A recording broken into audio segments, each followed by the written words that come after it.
نحمدہ ونصلی علی رسولہ الکریم اما بعد۔ محترم دوستوں اور بزرگوں، پچھلی کئی مجلسوں سے میں آپ حضرات کے سامنے تعویذ، گنڈے، علاج، معالجہ اور اس سلسلے سے جو متعلق چیزیں ہیں ان کو ذکر کر رہا تھا۔ گزشتہ مجلس میں نے آپ کے سامنے ایک چیز ذکر کی تھی، بدفعلی، جس کو ہماری گجراتی میں ہم لوگ اپشکن سے یاد کرتے ہیں، اور مشرکوں اور ہنود کے یہاں، ہندوؤں کے یہاں یہ اپشکن بہت ہے، اور اس کی حقیقت بھی میں نے آپ کو بتا دی کہ آدمی سفر کے لیے نکلا اور راستے میں کالی بلی آ گئی تو انسان سمجھتا ہے کہ میرے اس سفر میں خیر نہیں ہے، اور اب اس سفر میں آگے بڑھا تو مجھ کو نقصان بھی ہوگا۔ تجارت کے لیے قدم آگے بڑھایا اور کوے کی آواز سن لی تو انسان اس پروگرام کو رکھ دیتا ہے کہ اس میں ہمارے لیے نقصان ہی نقصان ہے، بینیفٹ اور منافع نہیں ہے۔ یہ سب اپشکن ہے، اسلام میں اس کی کوئی حقیقت نہیں۔ عربوں کے یہاں بھی جاہلیت کے دور میں اس طرح کی چیز ہوا کرتی تھی۔ ان کے یہاں آدمی سفر پر جاتا اور پرندہ داہنی جانب سے بائیں جانب کو اڑتا تو سمجھتے کہ ہمارے اس سفر کے اندر بھلائی ہے، اور بائیں جانب سے سیدھی جانب کو اگر کوئی پرندہ اڑا تو اپنا سفر بند کر دیتے تھے کہ یہ بہت برا ہے، اس میں سفر کے اندر جانے میں مزہ نہیں ہے۔ لوگ اپنا بڑا بڑا سفر جو ہے وہ منقطع کر دیا کرتے تھے۔ اسلام نے اس کی شہ کاٹ دی۔ ارے پرندے کے ادھر ادھر اڑنے سے کیا ہوتا ہے؟ ہمارے رب نے لکھا ہے تو گھر میں بھی ہوگا، اور اگر نہیں لکھا ہے تو آپ ایک نہیں دسیوں بلی بھی اگر سامنے سے کالی گزر جاوے، انسان کے اس سفر کے اندر کوئی نقصان نہیں ہو سکتا۔ اس کو لوک وائکا بھی کہتے ہیں۔ ہمارے یہاں بھی بعض ایسی چیزیں مشہور ہیں جس کا ہاتھ پیر کچھ نہیں، لیکن بوڑھوں سے سنتے چلے آ رہے ہیں اور بڑے اہتمام سے اس کو جو ہے لوگ لیتے بھی ہیں۔ جیسے ہمارے یہاں مشہور ہے کہ اگر چھوٹا سا بچہ رات کو رو رہا ہو اور چھت کے اوپر گوڑ آ گیا ہو، جس کو عربی میں بوم کہتے ہیں، تو گوڑ کی آواز اور بچے کی آواز اور ماں بھی اس کو ڈانٹ رہی ہو یا کچھ بول رہی ہو تو تینوں کی آواز مل جاتی ہے تو بچہ نقصان اٹھاتا ہے۔ اب بظاہر اس کا کوئی ہاتھ پیر نہیں ہے، نہ شریعت میں کوئی اس کا سراغ ملتا ہے اور نہ کسی اور جگہ سے۔ گوڑ کے اور بچے کے اور ماں کی آواز کے ایک ساتھ ہو جانے سے بچہ نقصان پائے گا، ایسا کہاں سے ہے؟ اللہ نے تقدیر میں بھی تو کچھ لکھ رکھا ہے۔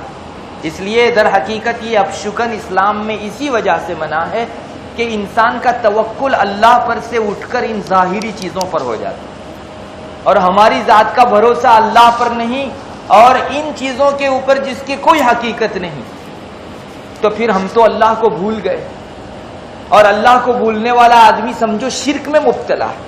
اسی لیے رسول اللہ صلی اللہ علیہ وسلم کی بعض روایتوں میں بہت سیدھا آیا ہے۔ حضرت عبداللہ ابن مسعود رضی اللہ تعالیٰ عنہ کی روایت میں ہے، آپ صلی اللہ علیہ وسلم فرماتے ہیں الطیرۃ شرک، الطیرۃ شرکن، الطیرۃ شرکن، 3 مرتبہ آپ نے فرمایا یہ بدفعلی لینا اور اپشکن لینا شرک ہے، اپشکن لینا شرک ہے، اور اپشکن لینا شرک ہے، 3 مرتبہ آپ صلی اللہ علیہ وسلم نے فرمایا۔ علماء اس کی وجہ یہی ذکر کرتے ہیں کہ ہمارے بھروسے کی ذات ایک ہی ہے، اللہ۔ اب اگر بلی اور کتے اور اس طرح کے پرندوں پر ہمارا بھروسہ اور توکل ہونے لگے تو پھر رب گیا کہاں؟ اور جس نے رب کو بلا دیا، شرک کے ایک سٹیپ کے اوپر اس نے قدم رکھ دیا۔ کوئی کم جملہ نہیں ہے، اتنا مختصر سا آپ صلی اللہ علیہ وسلم کا جملہ ہے، یہ اپشکن لینا شرک ہے۔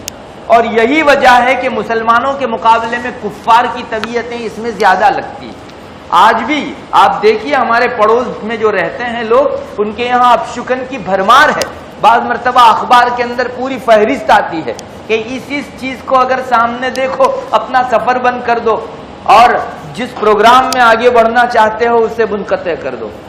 کفر سے اس کا بڑا تعلق ہے، اپشکن کا شرک سے بڑا تعلق ہے۔ اسلام اس کو ریجیکٹ کرتا ہے، اگنور کرتا ہے، اسلام قبول نہیں کرتا اس چیز کو۔ وجہ اس کی یہی ہے کہ ہمارے رب پر سے توکل اٹھتا ہے اور ہم ان معمولی اور حقیر چیزوں کو اپنا توکل دیتے ہیں۔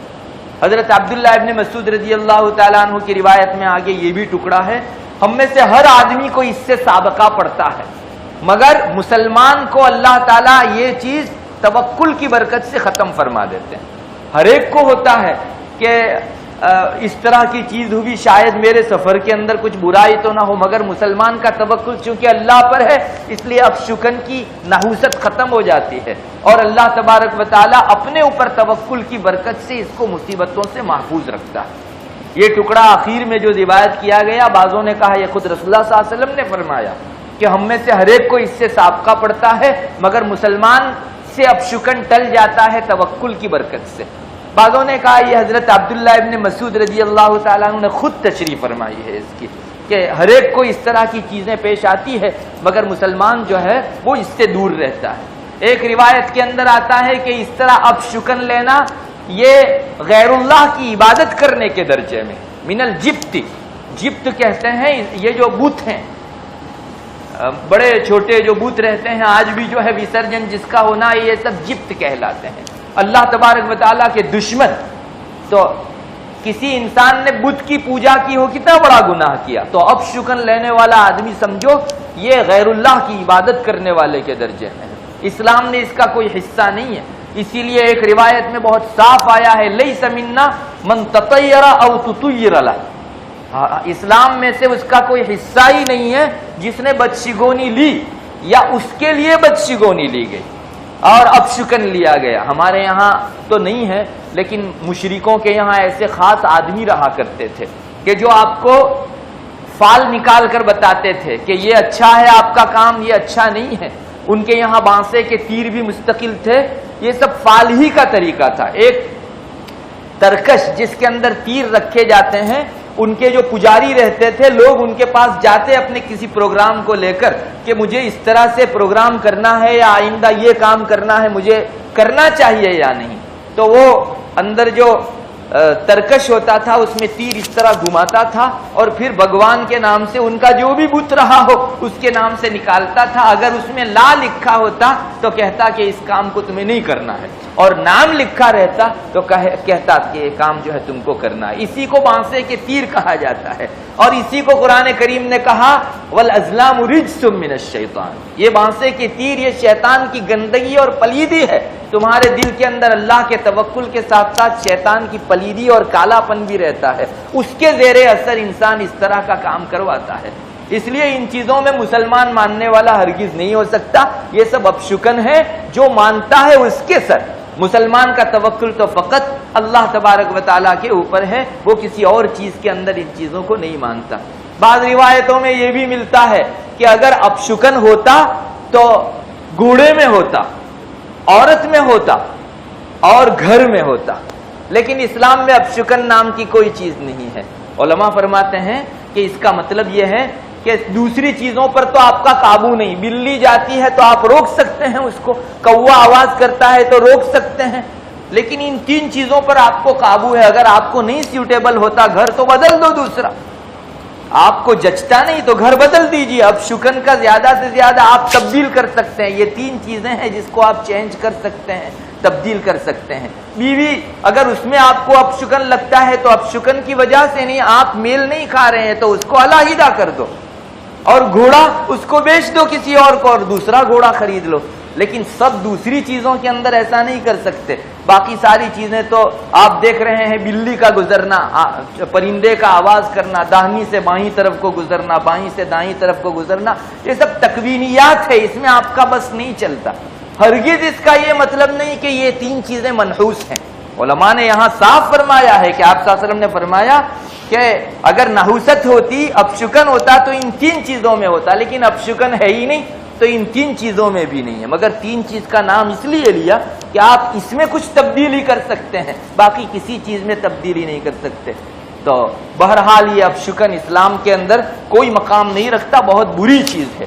ہاں نیک فالی اچھی چیز ہے، اگر آپ اچھی فال لو کہ اس سے بہتری ہوگی، کسی کے اچھے نام کو سن کر آپ نے اپنے لیے اچھی فال لی تو بہت بہتر ہے۔ جیسے کوئی آدمی کوئی چیز ڈھونڈ رہا تھا اور کسی انسان نے پکارا، دوسرے کا نام وہاں تھا واجد، ایک آدمی واجد نام کا تھا، تو کوئی شخص اپنی چیز ڈھونڈ رہا تھا، ایک نے دوسرے کو پکارا، اے واجد ادھر آؤ۔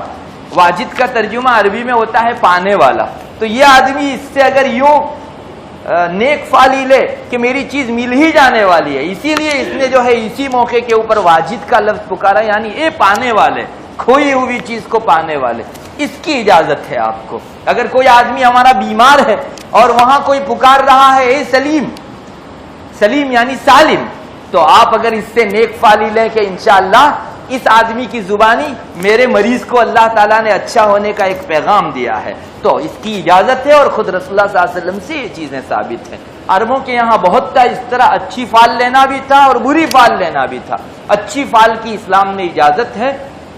اگر آپ کسی اس طرح کی چیزوں سے اچھی فال لیتے ہیں تو در حقیقت اپنے رب سے امید رکھ رہے ہیں، اور اللہ سے امید میں جو چیز آگے بڑھائے وہ اچھی ہوا کرتی ہے. خود آپ صلی اللہ علیہ وسلم کا معمول تھا، روایتوں میں آتا ہے آپ کسی کا نام پوچھتے، اگر اس کا اچھا نام ہوتا تو آپ خوش ہوتے تھے، آپ کے چہرے کے اوپر خوشی کے آثار نظر آتے تھے، اور اگر اس کا برا نام ہوتا تو آپ کے چہرے کے اوپر ناگواری کا اظہار جو ہے ہوتا تھا. اسی طرح آپ کسی بستی میں داخل ہوتے اور اس بستی کا نام پوچھتے، کچھ اچھا نام وہ بتاتے تو آپ کے چہرے پر خوشی کی لہر دوڑ جاتی تھی، اور اگر برا نام بتاتے تو آپ کا چہرہ متاثر ہوتا تھا. اسی لیے علماء نے لکھا کہ اپنے بچوں کے نام اچھے رکھو. بہت سے لوگ خسار نام رکھتے ہیں، اب اس کو پکاریں گے یا خسار. علماء نے مثال دی ہے اس کی کہ یا خسار یعنی یہ ٹوٹا اٹھانے والا، نقصان اٹھانے والا. تو ممکن ہے آپ کی زندگی کے اندر پھر جیسا نام اس طرح کے جو ہے اثر اترے. آپ صلی اللہ علیہ وسلم کے چہرے کی ناگواری یہ بتاتی ہے کہ ہر نام کا اپنا اثر ہوتا ہے. آپ جب بھی اپنا کوئی لشکر بھیجتے سپہ سالار کا نام پوچھتے تھے کہ تمہارے سپہ سالار کا نام کیا، تو اچھا نام ہوتا آپ خوش ہوتے تھے. تو علماء نے اس جگہ لکھا ہے کہ نام جو ہے اچھے رکھے جانے چاہیے. بہرحال اب شکن کوئی چیز نہیں، نیک فالی اچھی چیز ہے. عربوں کے یہاں بھی یہ چیز تھی. آپ کو معلوم ہے پچھلے دنوں سفر جو ہوا کرتے تھے بہت مشکل، جنگلات سے چلتے گزر کر جانا ہوتا، اور دسیوں سینکڑوں مائلوں کے سفر ہوا کرتے تھے. اسی کے اندر ڈاکو بھی ہوتے تھے، جنگلوں کے اندر مختلف پھاڑ کھانے والے درندے بھی ہوا کرتے تھے. تو یہ لوگ اس جانے والی جماعت کو قافلہ کہتے تھے. عربی کے اندر قافلہ کا مطلب ہوتا ہے واپس لوٹنے والا. تو یہ اچھی فال تھی کہ آج ہی سے ہم تم کو نام دیتے ہیں واپس صحیح سلامت لوٹ جانے والا. تو یہ نیک فالی کی اسلام میں اجازت ہے. عربی کے اندر جس کو بچھو نے کاٹ لیا ہو اس کو سلیم کہتے ہیں. سلیم کا مطلب اچھا ہو جانے والا آدمی. تو ابھی تو بچھو نے کاٹا، ابھی اس کا علاج ہوگا تب اچھا ہوگا، مگر ابھی سے اس کو نام دے دیا گیا سلیم. یعنی ہم تم سے نیک فالی لیتے ہیں کہ بچھو کا ڈنگ تم کو اچھا ہونا ہی ہونا ہے. عربی کے اندر یہ جو تھوڑا نکلتا ہے اس کو دمبل کہتے ہیں.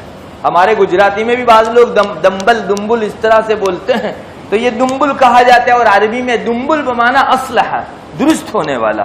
تو عربوں کے یہاں یہ چیز بہت چلا کرتی تھی. اچھی فال یہ اسلام بھی پسند کرتا ہے، چونکہ اس میں اللہ پر توکل بڑھتا ہے کہ میرا رب اس نام کے ذریعے سے انشاءاللہ میرے ساتھ خیر کا معاملہ کرے گا. ایک آدمی صلح کے لیے جا رہا تھا، اگر راستے میں اس کو صلح کے لفظ کی کوئی جو ہے تختی دکھے یا کامیابی کی کوئی تختی دکھے تو وہ اس سے نیک فالی نکالے کہ میرا رب میرے اس سفر کے اندر انشاءاللہ میری اس صلح میں کامیابی رکھے گا. آپ ایسا کر سکتے ہیں. لیکن بدفالی اس کی وجہ سے مجھے نقصان ہوگا اور بلی کی آواز کی وجہ سے مجھ کو یوں نقصان ہوگا، اس کی اسلام کے اندر بالکل اجازت نہیں، اور یہ شرک کے قبیل سے ہے.